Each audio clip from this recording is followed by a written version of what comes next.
All right, joining me now is Congressman Lacy Clay, representing Missouri's 1st District. He's joining me from Washington, D.C. Thank you, Congressman, for joining us today. How are you doing? I'm doing fine, Antonio. So good to hear your voice.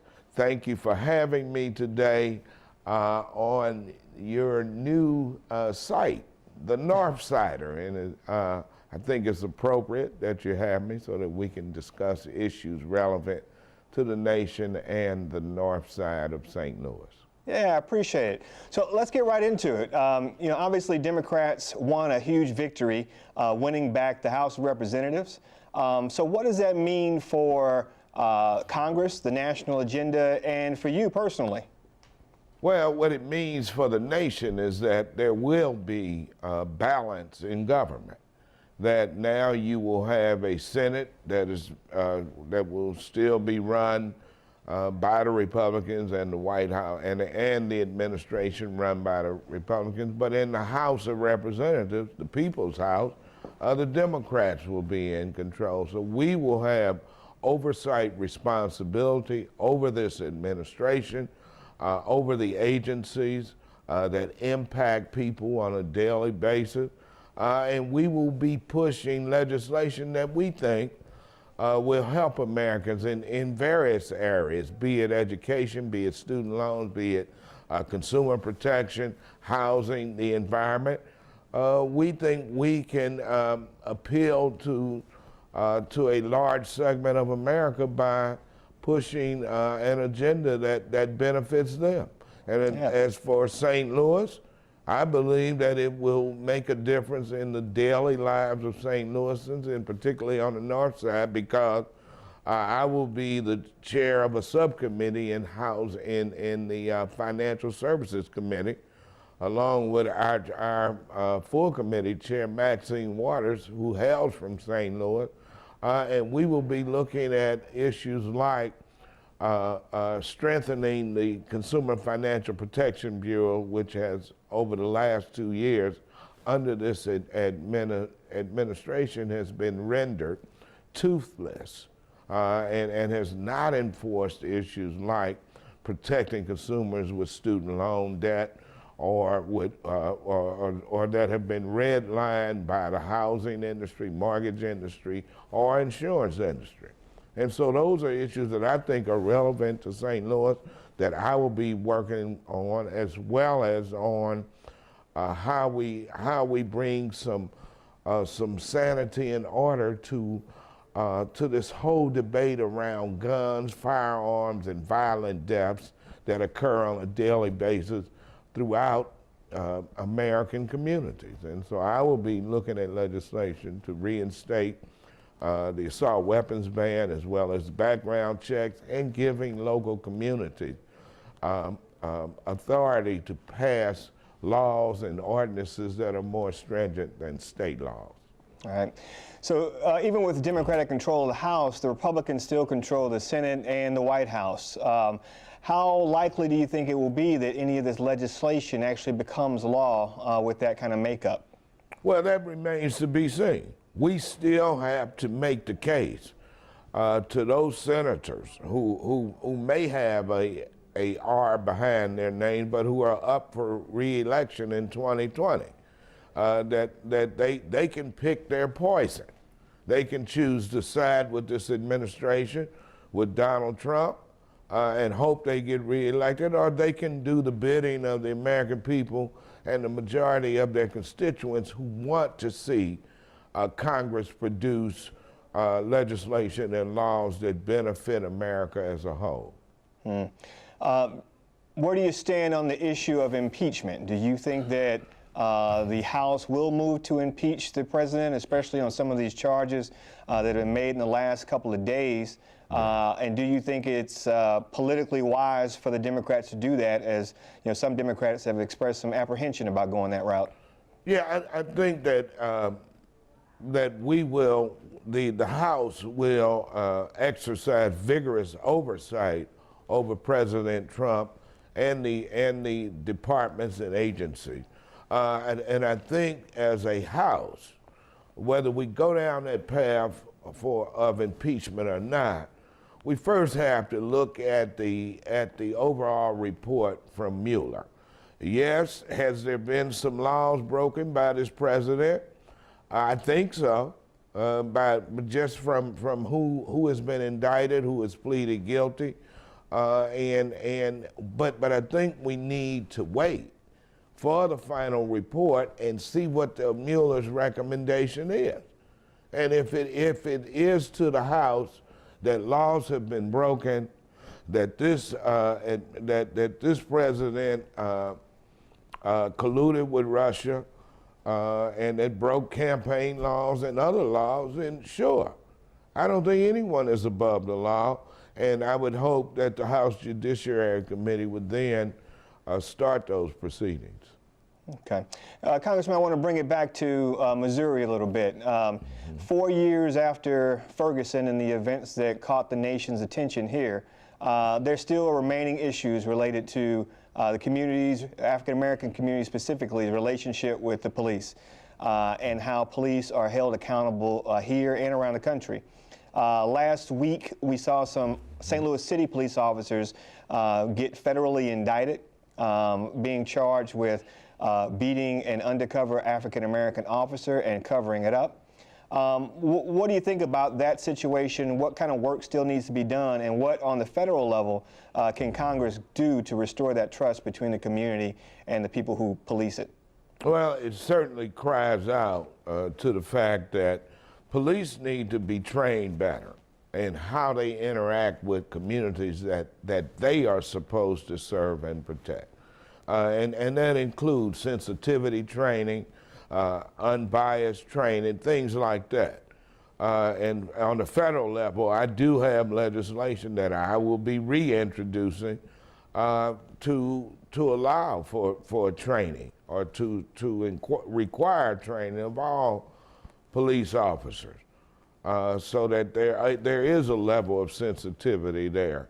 And when you look at St. Louis, it tells me that that the city has proceeded in a direction that is going to bankrupt us eventually, and I'm curious as to how much over the last 4 years the city has paid out in these lawsuits to parties that have been abused by police, that have been shot and killed by police officers.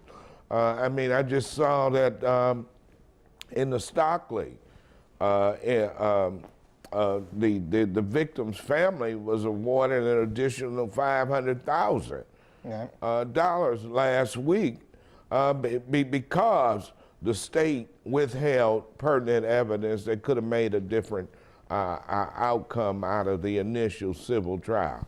So it's kind of a reckless attitude and cavalier attitude on the part of the city who funds the police department to not have controls. It's got to be costing taxpayers an exorbitant amount of money, and I wonder if that comes out of the city's budget or the police department's budget.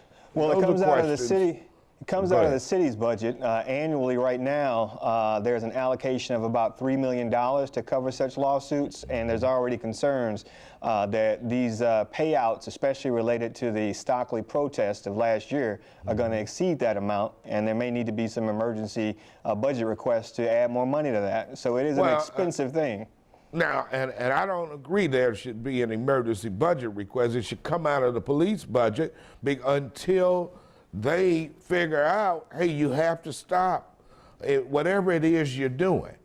You have to train your officers better to interact with the public in a more respectful manner and stop costing taxpayers money because you're so reckless in the types of officers you put out on the streets. And so that's the point I want to make about it. Let me ask you, Congressman, you know, we have our issues obviously here in St. Louis. You also know, well aware, that there are dozens of small police departments in St. Louis County, but these issues are also being felt in cities and towns all over the country. Is the solution a local one, or do we need some national solution to these issues that are so prevalent across the country? Well, I think it spreads across all kinds of jurisdictions, federal, state, and local. But when you start talking about the makeup of police departments, and I've expressed this to our public safety director and the police chief in St. Louis, perhaps you need to start bringing in classes that are more reflective of the diversity of a community. And that applies to all jurisdictions. And so so you've lifted the residency requirement for the City of St. Louis Police Force, but why not allow the young men and women who live in and grew up in North County, who may not have the best record. Maybe they were stopped as teenagers, or maybe they were caught with some marijuana on them in their younger years. Why not allow them to be a part of your police academy? And so we need to look at policing differently at all levels. And here on the federal level, you know as well as I do that the leadership of the U.S. Department of Justice makes a difference. And right now we just went through Jeff Sessions, and now we have Whitaker, who is acting as AG, but all of them are hostile to any kind of forms of criminal justice reform or restorative justice in any nature. So that's part of the battle up here, but you still cannot give up. Congressman, bringing it back home here to St. Louis and specifically North St. Louis, we are looking at another census coming up that will surely reflect a continued loss of population in the North St. Louis area. What is the solution to stabilizing these neighborhoods? What is it going to take in the way of investment or bringing folks back to these communities? How can we repopulate these neighborhoods? Well, you being recently retired from local government, that's right. You know as well as I do that there has to be a concerted effort on the part of the city of St. Louis to want to invest in neighborhoods north of Del Mar. So when your policies dictate that you don't put in services, that you don't have adequate police protection, and the police don't respect the people that they are supposed to serve and protect, when you don't direct incentives to an area, then you won't get development. You won't get affordable housing.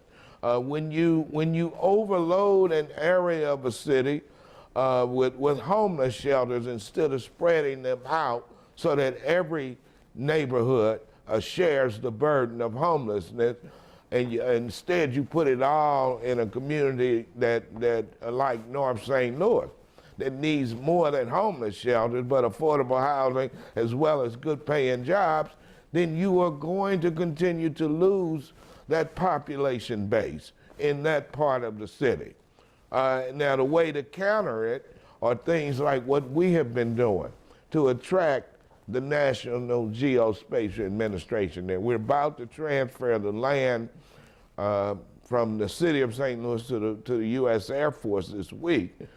We hope that helps spur affordable housing development. We hope it helps spur additional job creation.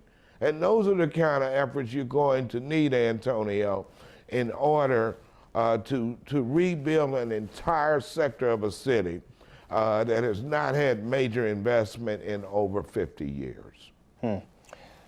We've seen some changes down at the Board of Aldermen, more changes to come with the reduction of the board coming soon.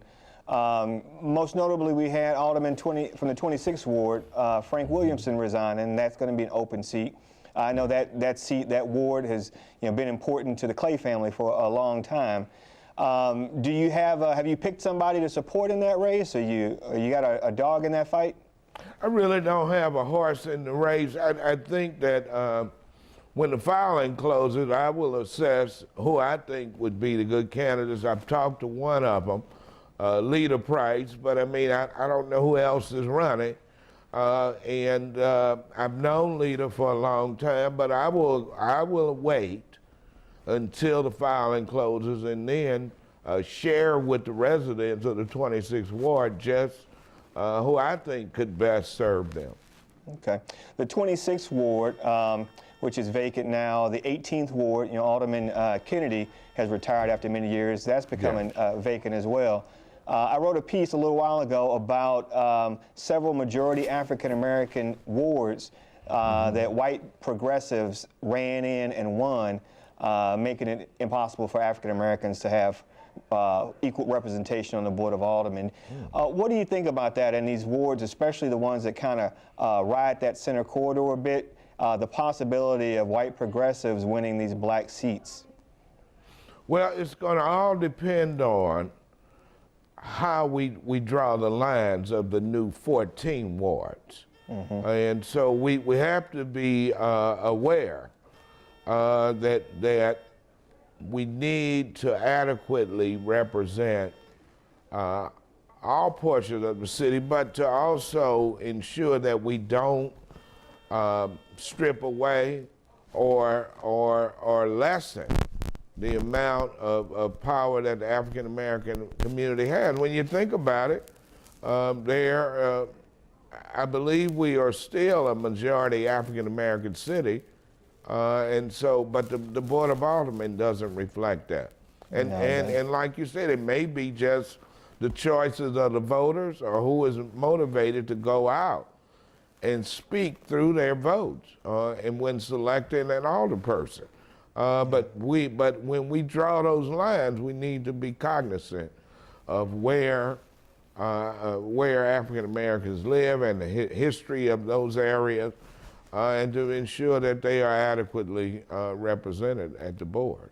All right. Well, I know you've got to run to a vote. Let me just close with a soft sports question here. Sure. Are you excited about the possibility of football returning to St. Louis in the form of the XFL and another form of football in soccer, hopefully soon? Hey, those are both good questions. XFL, don't know much about them. I guess that's like arena football. But I mean, look, believe it or not, I missed the Rams, who are now the Los Angeles Rams. And they seem to be playing much better than the last 10 years than when they were in St. Louis. For soccer, I'm a soccer fan, so I watch World Cup. I don't keep up with it as much as I do the other U.S. major sports. But hopefully that will translate into something positive for our community. Hopefully we can steer young people into soccer as well as the other major sports. Yeah. Well, listen, Congressman, I appreciate it. Thank you so much, and good luck in that fight up there in D.C. Hey, thank you for having me, and congratulations again on the new Northsider, and please feel free to invite me back whenever I can be of help. Will do. Thank you. Hey, take care. Bye-bye.